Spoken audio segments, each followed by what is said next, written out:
Greetings and welcome to the General Mills Quarter 2 Fiscal 2021 earnings call. During the presentation, all participants will be in a listen-only mode. Afterwards, we will conduct a question-and-answer session. At that time, if you have a question, please press the 1 followed by the 4 on your telephone. If at any time during the conference you need to reach an operator, please press star 0. As a reminder, this conference is being recorded on Thursday, December 17, 2020. I would now like to turn the conference over to Jeff Siemon. Please go ahead. Thank you, Frank, and good morning, everyone. We appreciate you joining us today for our question and answer session on our second quarter results. I hope everyone had time to review our press release, listen to the prepared remarks, and view our presentation materials, which were made available this morning on our investor relations website. It's important to note that in our Q&A session, we may make forward-looking statements that are based on management's current views and assumptions, including facts and assumptions related to the potential impact of the COVID-19 pandemic on our results in fiscal 21. Please refer to this morning's press release for factors that could impact forward-looking statements and for reconciliations of non-GAAP information, which may be discussed on today's call. I'm here virtually with Jeff Harmening, our Chairman and CEO, Kofi Bruce, our CFO, and Jon Nudi, Group President of our North America Retail segment. We are in different locations, so we will make sure that technology works well for us and everything goes smoothly. And with that, let's go ahead and get to the first question. Frank, you can get us started. Thank you. Once again, to register a question, please press the 1-4 on your telephone. You will hear a 3-tone prompt to acknowledge your request. If your question has been answered and you would like to withdraw your registration, please press the 1 followed by the 3. Our first question comes from Ken Goldman with J.P. Morgan. Please proceed. Hi, good morning. Thank you. 2 for me, if I can. First, quickly, the trade load of pet food, was this to catch up from undershipments in prior quarters, or was this in advance of what could be, maybe an undershipment next quarter or maybe just heightened demand? I'm just trying to get a sense of, what this means for your third quarter since you didn't call it out as a headwind. So thanks, Ken. So first, I would start with saying we had a tremendous quarter in pet food in general and a really good first half of the year. And I think we've proven that despite the fact that we've lapped our food, drug, and mass expansion, that we can continue to grow this brand. As it relates to the topic of how we shipped relative to demand, I was saying the first quarter of this year we shipped behind demand. Recall our reported growth was 6%, even though our movement was probably in high single digits. There were a little bit of a reverse in the second quarter where our reported net sales growth was 18%, but our movement was probably in the double-digit range. How I think about it for the first half of the year then, our reported net sales are up about 13%. Our movement's probably up about 10, I would say, maybe 11, but probably about 10 or 11%. So we have shipped a little bit ahead of movement as it pertains to this year. I would still expect us to have a strong quarter in the third quarter and our movement to remain strong. We'll see what the reported net sales impact is, but I would expect our shipments to be strong and our movement to continue to be strong because what we're seeing in the category right now is mid-single digit growth, really led by premiumization, and because Blue Buffalo is the best brand in that and the biggest brand in that segment, we're performing well. Thanks. And then my follow-up, you're guiding to a flat EBIT margin year on year in the third quarter. But in 3Q20, you did have a pretty big hit from COVID in China. I think you said at the time that just Haagen-Dazs China alone was 150 basis point headwind to your total operating profit margin in the quarter. Correct me if I'm wrong on that. And you had organic sales growth that quarter of 0%, which was pretty low for you guys, so there was no fixed cost leverage. You turn around a year later, China's doing great. You have all this fixed cost leverage from another 7% organic growth quarter coming. Why shouldn't we be modeling an EBIT margin, maybe a little bit higher than that 16.2-ish% number you did a year ago at this time? Sure. Ken, yeah. Go ahead, Kofi. Go ahead. Sorry, Ken. Kofi here. Thanks for the question. As we mentioned in the prepared remarks, one of the things we're flagging is an expectation that we will see some of the external supply chain costs shift into Q3, which will be an offset to some of the expected leverage benefit we would expect to see with the volume that we're guiding to for the quarter. Great. Thank you.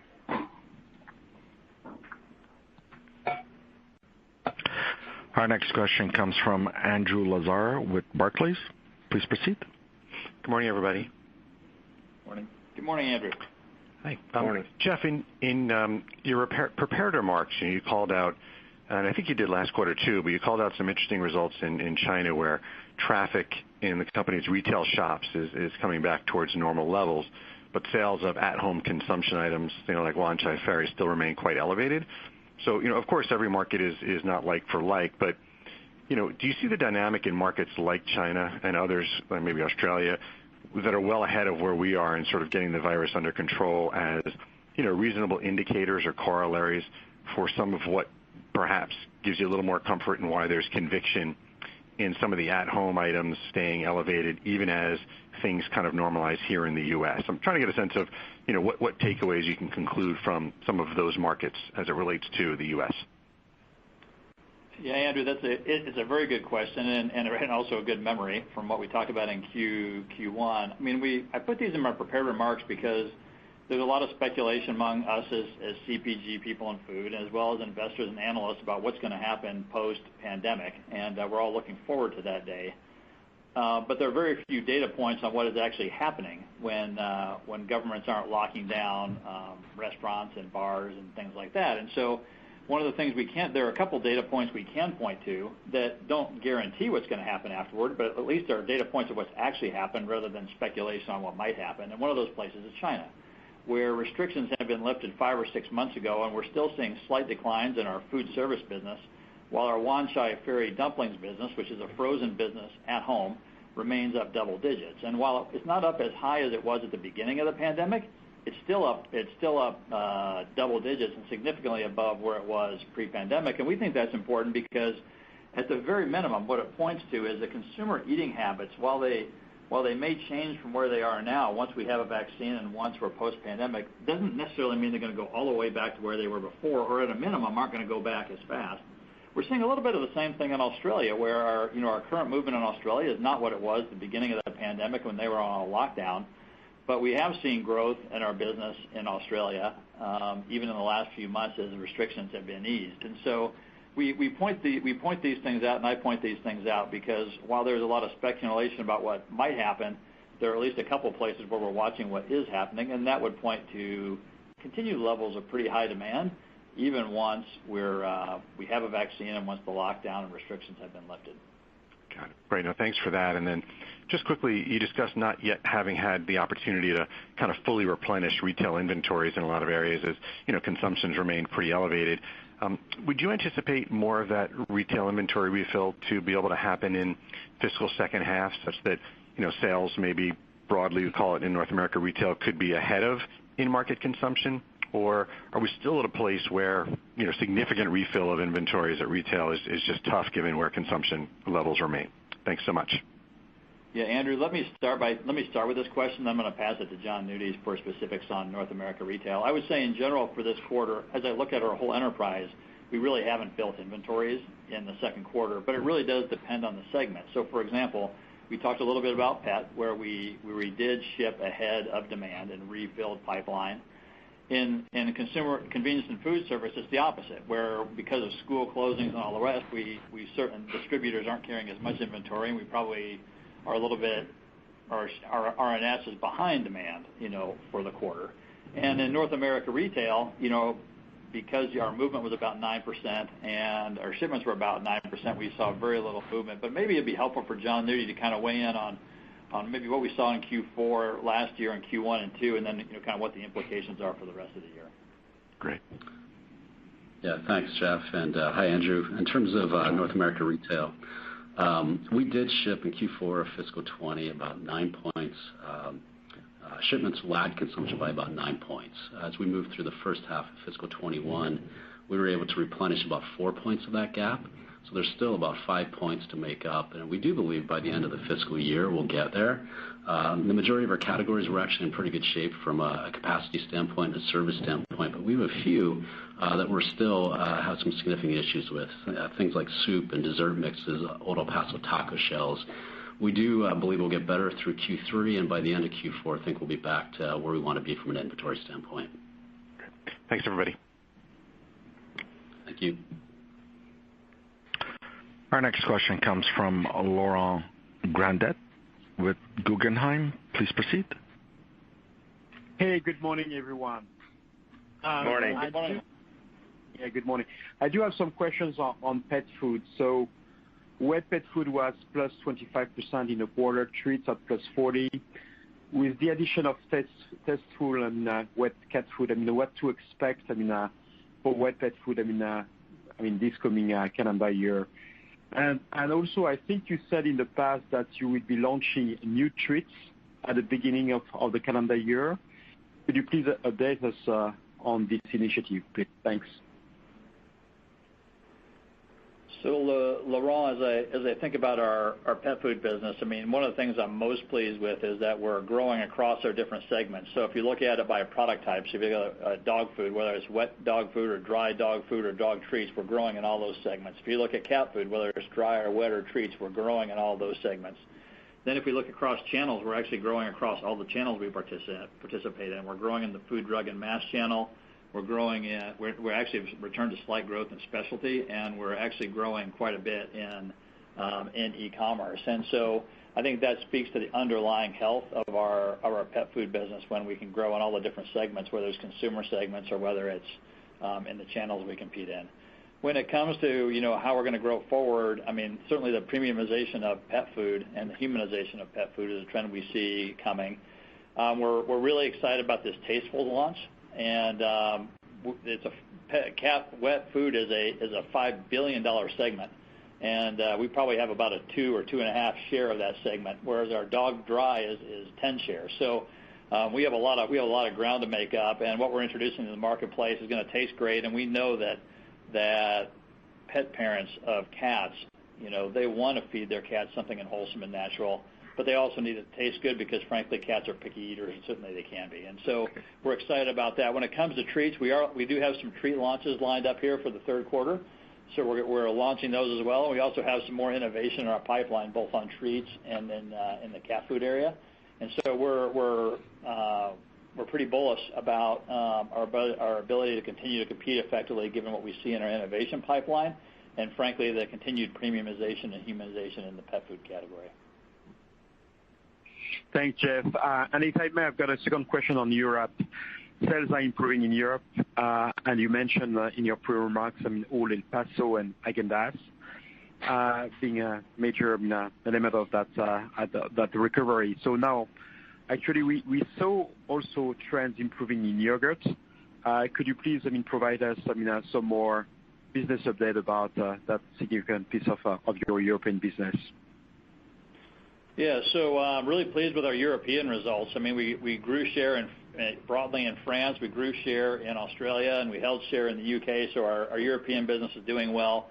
The things that led to growth, as you say, are our Häagen-Dazs business and our Old El Paso business, which have good margins, which is why you see our profitability up in the quarter, outpacing our sales growth.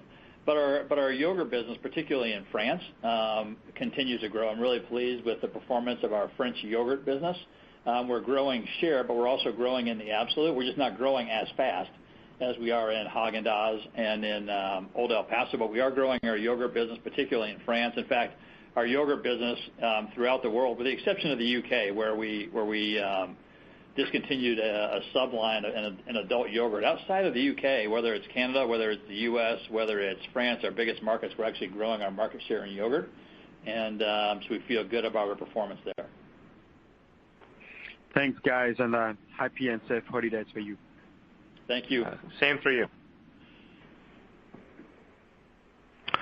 Our next question comes from Alexia Howard with Bernstein. Please proceed. Hello there. Can you hear me okay? Yes, just fine. Good morning, everyone. So sticking with the European theme, I can't help but notice that in the U.S. retail segment, you've obviously got very robust takeaway and would expect, given the pandemic, things are going very strongly there. Europe looks kind of more normal. The sales growth is more subdued. I'm just wondering structurally what the differences are between the two markets and why we would be seeing things playing out through the pandemic so differently between the two regions. Yeah, it's a very fair question, Alexa. Let me try to unpack it for you and it's a fair question. When you look at our retail sales in Europe during the quarter, they were up 11%. When you look at our retail sales in the U.S., they're up 9%. So actually, if you look at retail sales of branded products, what we're seeing in Europe is very similar to what we're seeing in the U.S. Now, we have some product portfolio differences, like a big yogurt business in Europe and it's smaller in the U.S., but we're seeing our retail growth about the same. Remember, though, that as you look at our results for Europe, our European business also contains a reasonable-sized food service business. So think about Haagen-Dazs shops and or food service dough business, which are not contained in our North America retail businesses. Also, we have some other businesses that we bought with yogurt and with dough and other things, and corn, some private label businesses, which are not also growing not as fast, which obviously we don't have in the U.S. So if you look at strictly retail to retail, I would say Europe and the U.S. are behaving quite similarly, but we have some other businesses in Europe that would overlap into the food service area and a little bit in private label that drags down the overall sales result, but with still good profitability in Europe. Very helpful. Thank you. And then as a follow-up, promotional activity, obviously that was pulled back on in the early part of the pandemic. Just curious about whether promotional activity, particularly in the U.S., is coming back. Are the retailers expecting you to spend back a little bit more than you normally would do because they want some of that money back that wasn't spent earlier in the year? Maybe talk about those dynamics and then I'll pass it on. Thank you very much. So, Alexa, this is Jeff Seaman. I think I heard promotional activity and our retailers looking for us to spend back or spend more incrementally. I think it was a bit choppy, but I think that was the question. Yeah, John Nudy, you want to pick up on that? Yeah, absolutely. So for the U.S. in particular and Canada as well, we're seeing less promotional activity really through the first half of our year. It's primarily driven by a decrease in depth of promotion. So frequency looks pretty similar across the majority of our categories. But again, promo frequency is down in capacity-constrained categories, though. So again, it's really a category-by-category dynamic that's going on. Things like soup, we chose to pull a significant amount of merchandising really through our first half to make sure that we had product available as we get into key season. Desserts would be the same thing as well. So as we move to the back half, we think in the majority of our categories, you're going to see promotion levels normalize versus what we've seen prior to the pandemic. I think we'll still see lower levels of depth of discount in some of the categories that are capacity constrained. And I'll tell you, again, it's a balancing act. Obviously, we want to be competitive. Our retailers want to be competitive. But I think everyone wants to do it profitably as well. So it's a dynamic discussion that's going on with our retail partners and something we'll continue to assess as we move through the back half of the year. Great. Thank you very much. I'll pass it on. Thank you. Our next question comes from Robert Moskow with Credit Suisse. Please proceed. Hi. I had a couple of questions. Jeff, the first one was on e-commerce. I've seen some predictions that e-commerce could be as much as 20 to 25% of the grocery industry over time, and I think that's based on the investments that the retailers are making and the expectation that consumers enjoyed getting the convenience during the pandemic. Can you talk a little broadly about how your business model might change if that becomes that big of a penetration, or does not much have to change? We just have to kind of keep up with retailers' demand. So, Rob, I'll provide a little backstory perspective, and then we can talk about what happens in the future. I mean, 18 months ago, about 5% of our business globally was through e-commerce, and in 18 months, it's now jumped to 10%, so it's doubled over that period of time. So pretty significant change in a short period of time. And that is certainly true of our U.S. business, but it's also true of what we're seeing in China and Korea and Europe as well. So it's a fairly global phenomenon. As far as where it goes, I mean, I guess the other historical perspective I would also provide is at this point in time, even though 10% of our business is through e-commerce channels, at least particularly here in the U.S., our biggest business, about 85% of those sales actually go through stores still. And that's important because up until this point in time, we certainly haven't had to change our model very much because most of our e-commerce sales still go through stores and grocery stores here in the U.S. or Haagen-Dazs shops in China. And so Our model hasn't changed much. I don't think over the coming couple of years our model is going to change very much, because the click and collect model where consumers pick things up themselves is so much more profitable for our retail partners that model, I think, is going to still be a predominant one in the near future. How it looks 5 years from now, we'll see. I do think that e-commerce will continue to grow. I think it'll continue to evolve. But I would tell you, at least in the near term, I think we're very well positioned. We over-index in our categories because we've got great brands and we've got really good capabilities. And the business model for us is not very different than what we've seen before. Okay, great. And a follow-up for you, different subject. A lot of us are trying to figure out the cost profile of the industry getting into fiscal 22. And I would imagine some cost that you had related to COVID mitigation at the plants would come down. Is there any way to broadly think about your cost profile, like a year from now, and what costs might come out, and maybe even comment on other efficiencies that you're looking at? Kofi, you want to tackle that one? Absolutely, and I'll try to steer clear of getting too deep into fiscal 22, given a humble respect for the uncertainty of the environment we've got right in front of us. But I think you have the general structure right. There are certainly costs that we have been bearing as we deal with some of the health and safety protocols to support safe operation in this environment. Some of those could potentially go away, but I think the other and more important is, as you think about the operational costs that we're incurring to service higher levels of demand, the way that we have pursued supplementing our capacity allows us to scale down to the extent that demand comes off its peaks, even if it remains elevated. So I think we've left ourselves with agility to not build a lot of these costs into our structure. So I think that's the posture we've taken as we've looked at how to service demand in this environment. Great. Thank you. You bet. Our next question comes from Bryan Spillane with Bank of America. Please proceed. Hey, good morning, everyone. My question is, if we're going to a scenario where demand remains elevated, for the next few years, if we look at North American retail and the mix of business now, like meals and baking has really driven a lot of the growth, or the extra growth, I should say. Would you expect the mix to change? So if we kind of transition to kind of a newer normal where there's more flexibility, people working at home, and we're kind of past the pandemic.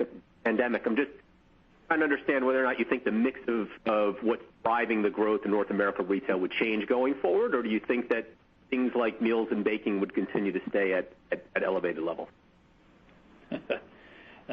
Brian, that's a good question, and an important one, and one that, to be honest, we're trying to figure out the next quarter and what our mix is going to look like. I will tell you though that what I do see is that there's certainly a lot more people have been introduced to baking. We know that household penetration has especially increased among young families, and especially among Hispanic families. And so we know that people have baked more, and they're going to be more confident in baking, which would point to, perhaps baking remaining elevated. To the extent that people work from home, that would speak to the breakfast occasion and lunch occasion as occasions that will, have the opportunity to benefit longer term. And so it is possible that our mix changes. We'll have to see when we get there. What I like is that our meals and bakings businesses here in the U.S. are the margins are really good on those, as they are in cereal. And so to the extent the mix changes, I think we would still have an opportunity to grow profitably. And so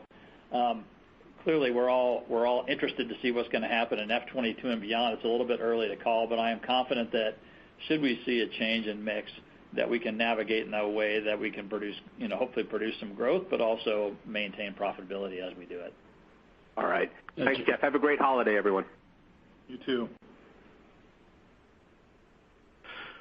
Our next question comes from David Palmer with Evercore ISI. Please proceed. Thanks. Good morning. I wanted to talk about reinvestment in growth. I know it's a broad topic. It could be advertising, it could be other capabilities, but how are you thinking about that? Obviously, you have opportunity to do that this year, even stretching back to fiscal 4Q of last year. But what is the level of that reinvestment in fiscal 21, and what is that supporting? And any color would be helpful. And I have a quick follow-up. Kofi, you want to take that one? Sure. Just let me frame out, as you look at, in particular, some of the brand building activity that you would look at through media. We're up roughly double digits through the first half in terms of support behind key platforms and key ideas. We do continue to watch with a hawkish eye the return on investment on those brand building activities. And I think the capabilities, as you think about those, in particular data and analytics, those are coming through in our admin line. I would expect those to be investments that have a payoff profile probably over the intermediate term. So this is really about setting up sustainability of some of the growth trends and being able to ensure that we have a good shot at holding on to some of the penetration gains that we're seeing in this environment. I think there's almost a cynicism or a skepticism out there for people watching the food space. They see the food companies, and Mills was part of this. They cut back on advertising spending during much of the 2010s, and there's going to be this reinvestment now. But I think that the concern or the expectation is that maybe advertising doesn't work for these categories, or it doesn't work like it used to. Are you doing things differently in the way that you're reinvesting now that you feel like the ROIs will be better? And any color there would be helpful. Thanks. Yeah, David. Yeah, I read your report, and I don't agree with all of it, but I respect the fact that you put out there what you think. We've measured ROIs for a long time, and we think we're pretty good at it. And if you're asking whether advertising has changed over time, the answer is, of course, it has, because there are no longer 3 channels in the TV set, and you can advertise in a variety of formats, whether it's through gaming or Instagram or Hulu or what have you. And so, of course, advertising has changed in terms of how people consume media. What hasn't changed, though, is what drives ROI. What drives ROI is marketing behind big brands on really good ideas that people care about, like heart health on Cheerios, like Jennifer Lopez marketing Yoplait and calcium on yogurt, in places where people are going to watch it. So, we advertise Totino's through gaming because that's where people are that's where their eyes are, and that's where they're going on Totino's. Advertising Honey Nut Cheerios heart health on gaming probably wouldn't be the best idea. And so those are the things that I mentioned: big brands, great ideas that people care about, and where you put it. That's actually remained the same. What's changed is that where people go for information, and so we're following that just as everybody else is. What I think is different and probably underappreciated about what we have is that we have a lot of first-party data through BettyCrocker.com and Pillsbury.com and Box Tops. And when we combine what we can do with that through data and analytics, along with great brands and really good ideas, we're confident that we can generate good ROIs. Great. Thank you. Yeah. Our next question comes from Faiza Alwy with Deutsche Bank. Please proceed. Yes. Hi, good morning. So a couple of questions around topics that have already been discussed a little bit. The first one is just, Kofi, around margins. I was hoping that you could help quantify sort of some of the puts and takes on the gross margin line. And I think in 4Q, you had said that you had incurred around $100 million of COVID-related costs, and you talked about those extending into fiscal 21. So I was wondering if you could quantify how much of those have extended, and how much of these might stay sort of post-pandemic. maybe there has been, some benefit from internal operating leverage. I know we've talked about lower promotions. Maybe there's some positive mix because some of your higher margin categories have been growing faster. Raw materials seem to have raw material pricing. There's been some favorability there. But I was hoping you could just unpack some of these factors what you've seen in the first half, and again, how we should think about those factors in a more normalized environment. Sure. Let me just give you a sense here that in order of magnitude, the way to think about the cost structure on gross margin, we are expecting about 3% input cost inflation and continue to track to roughly that. Our higher operational costs to service demand in this environment, which is one of the categories that we would have flagged as being linked to the pandemic, would follow that, and then brand capabilities and investments, and then the health and safety costs also were linked to the pandemic. I think candidly, it is getting harder to separate the COVID-related costs, so we have not been doing so this year, in part because COVID impacts and permeates so many areas of our business, and there probably is a level of visibility that is hard to get much more granular than we have been.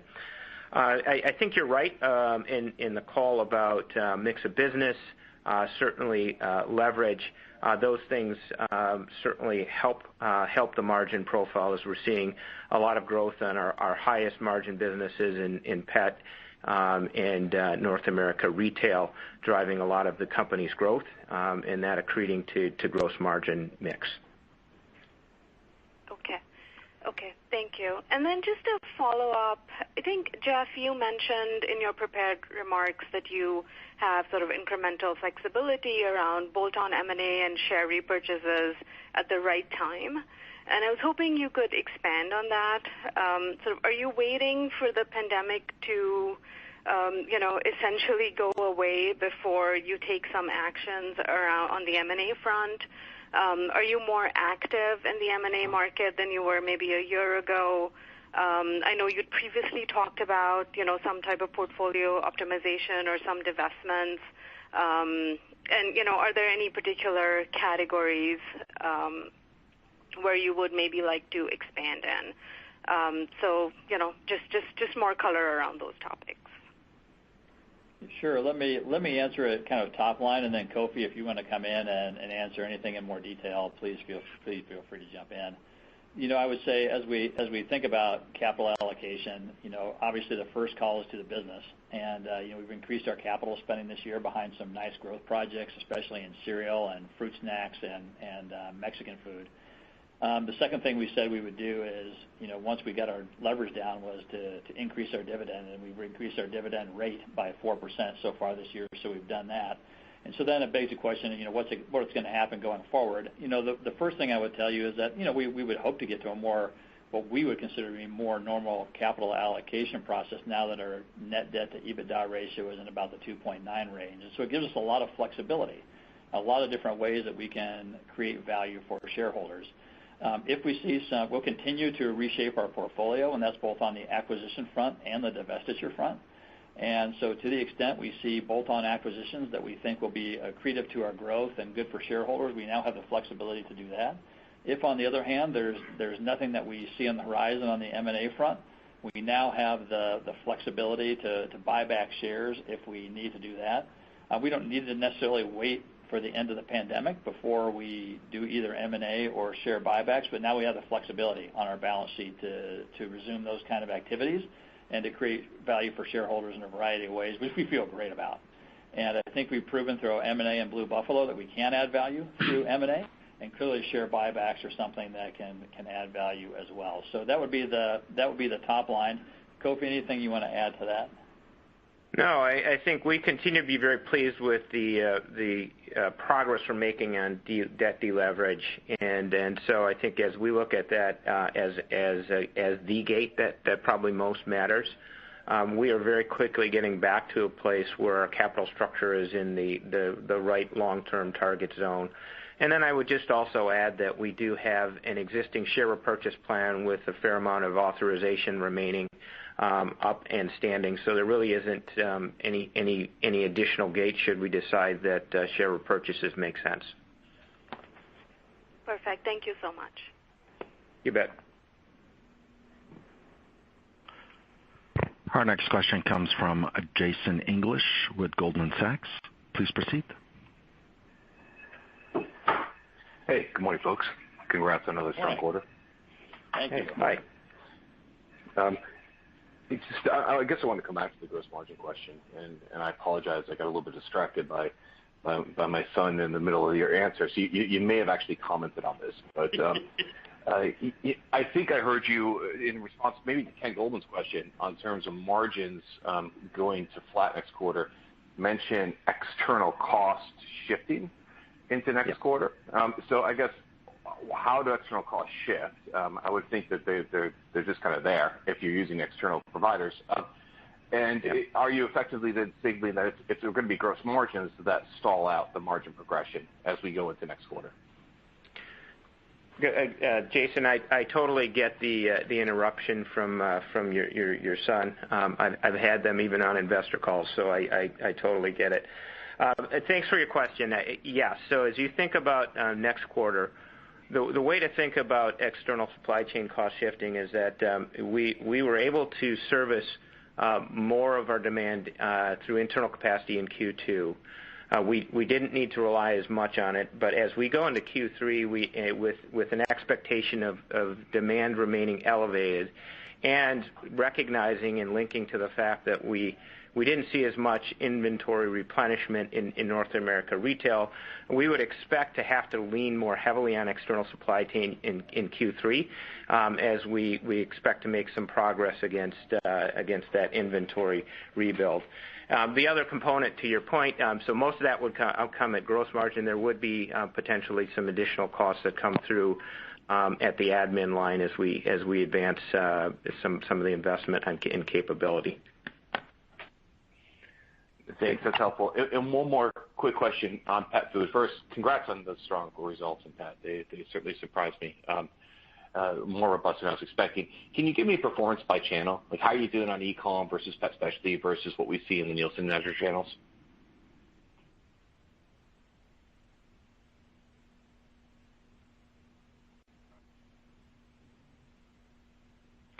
Did you get disconnected as well?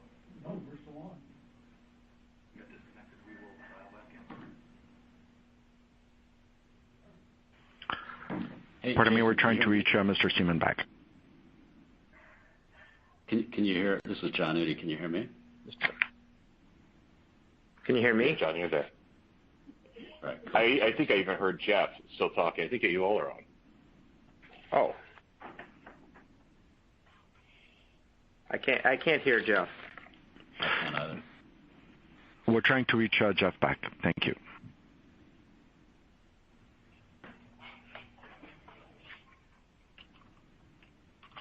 Kofi, do you want to take a crack at that answer?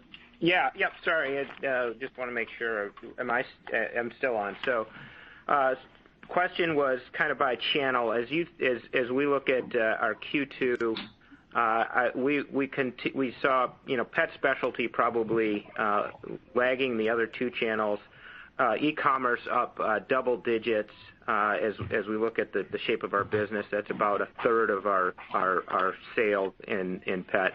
And FDM at almost 40% as we look at the measured. Got it. It's 40% FDM. Got it. Thank you. I appreciate it. You can pass it on, and hopefully we get Jeff back soon.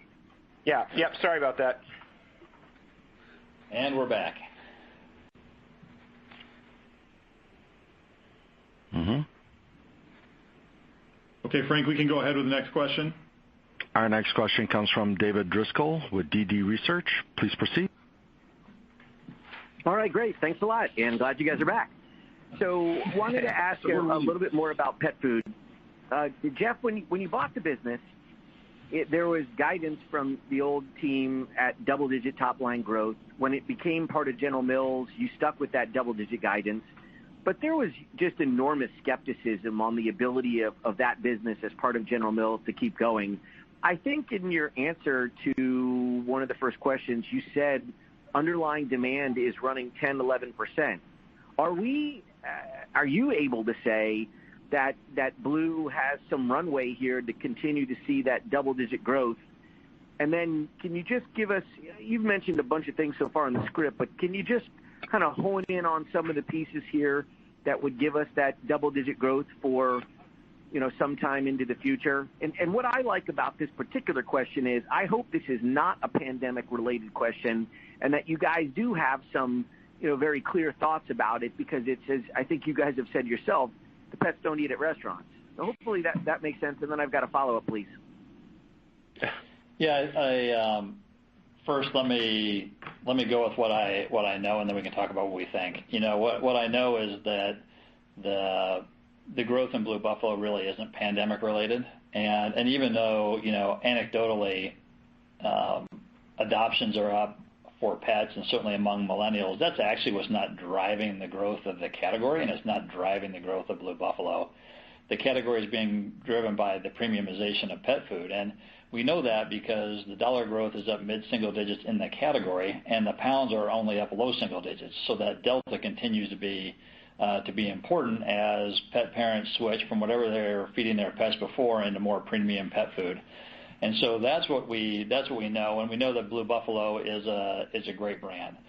We also thought when we bought Blue Buffalo that we'd be able to execute well with our rollout to the food, drug, and mass channel because we'd done it with Annie's. And we got a lot right, and we got a few things wrong, but we learned a lot through Annie's, and so we were able to apply that to Blue Buffalo. And so now we've got a really good all channels business. And one of the things we learned with Annie's was that great brands travel across channels, and that just because you have something in a grocery store doesn't mean that every consumer knows that it's there yet. It takes a long time to gain awareness. There are some places we've looked, we probably only have 20% awareness in some accounts that Blue Buffalo actually exists at that supermarket chain. And so that has given us confidence not only that we could execute a food, drug, and mass rollout, but that Blue Buffalo would be good across channels and that we continue to grow even once we gain full distribution, because we've seen this movie before on Annie's, and that's what's playing out. As to how we grow into the future, I can't promise that we're going to grow double digits in the future. We had a very good quarter this quarter. I think we'll have a good quarter coming up. But what I can tell you is that I am confident we have the best premium brand in the pet category. I'm confident that the premiumization of pet food will continue, so that we're very well positioned. We have a robust pipeline of renovation and new products, and that we can continue to grow in food, drug, and mass. And so all those things lead me to believe that not only has Blue Buffalo been a good acquisition for General Mills, but that it'll continue to perform well. And whether that's high single digits or double digits will remain to be seen. But I think that we were all confident when we bought Blue Buffalo that we could do a lot of good things with this business, and we're at least as confident now as we were the day that we bought it 3 years ago. Well, you certainly get big congratulations from me on the performance here. We've seen other businesses at other companies struggle, so good job on that one. My follow-up question is on staying with pet, is on the marketing model. Blue used to have a really sizable investment in in-store promoters, the so-called pet detectives. And on top of this, the brand had industry-leading levels of advertising. How has that changed with the pandemic and the pressures that we've seen on pet specialty stores? Fundamentally, have you shifted monies from those in-store promoters to the advertising side? Is the total budget down? I just have lost sight of that a little bit and like to understand how you're going to keep kind of your foot on the gas pedal on this business going forward.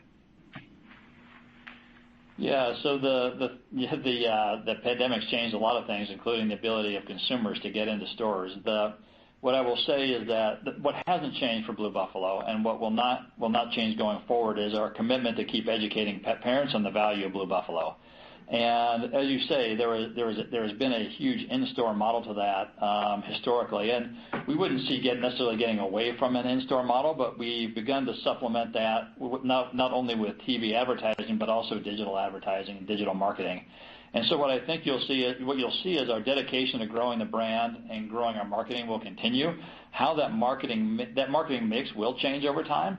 And we think that an omni-channel approach to marketing where you have some in-store presence, but you can also meet pet parents where they are one-on-one online is going to be an increasingly important part of our business. And we've done a really good job with North America retail in that regard.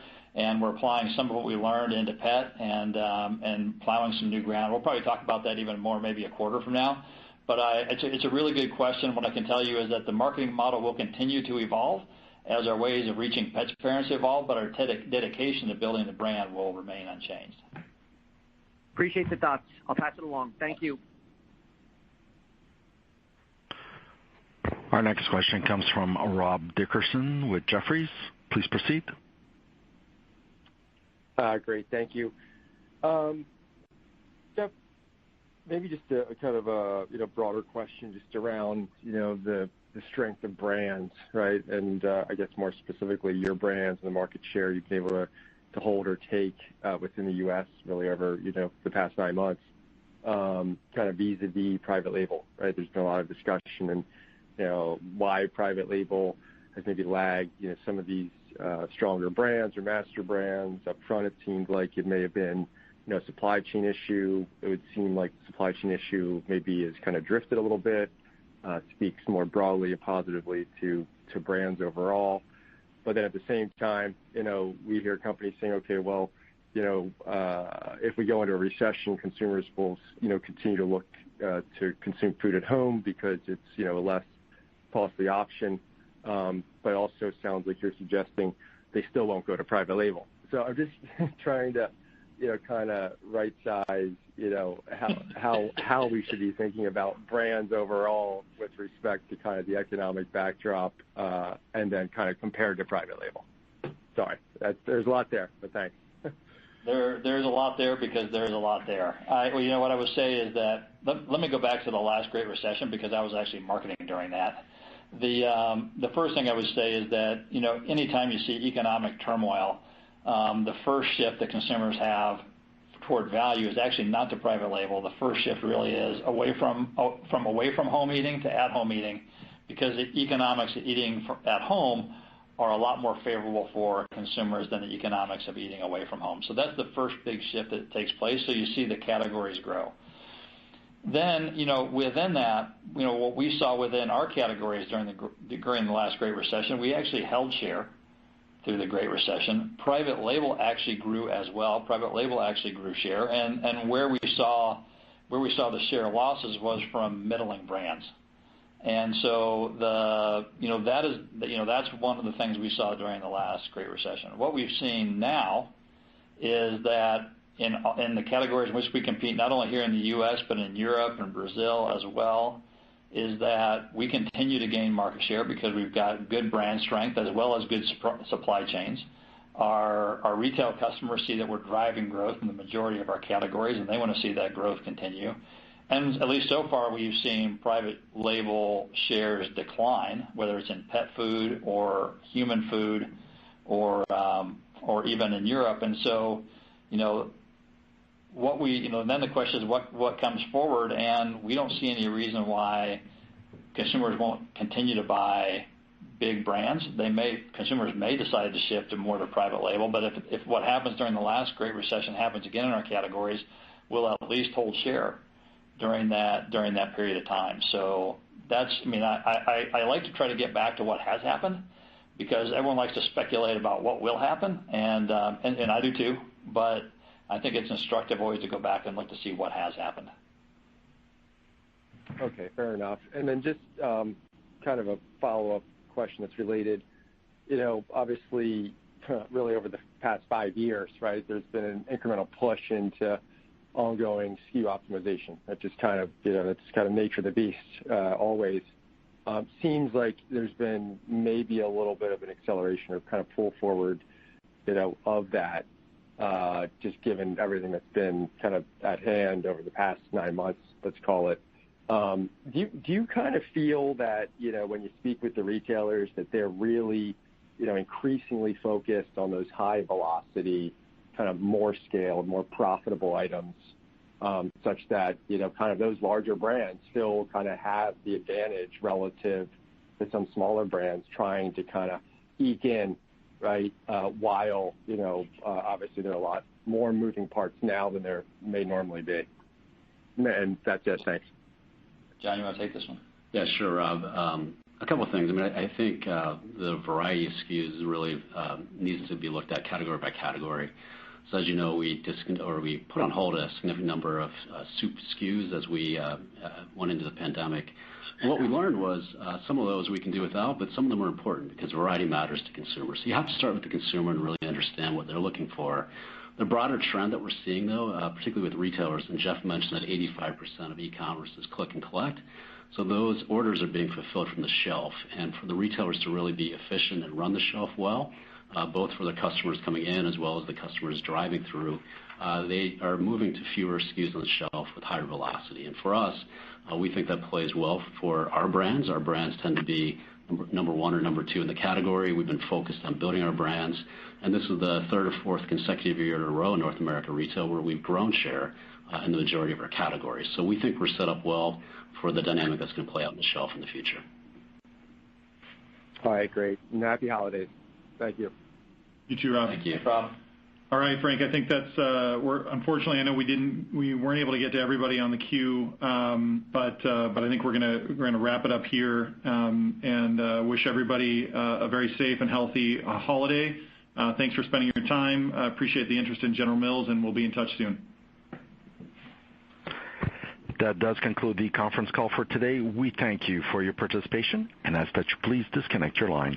Have a great day, everyone.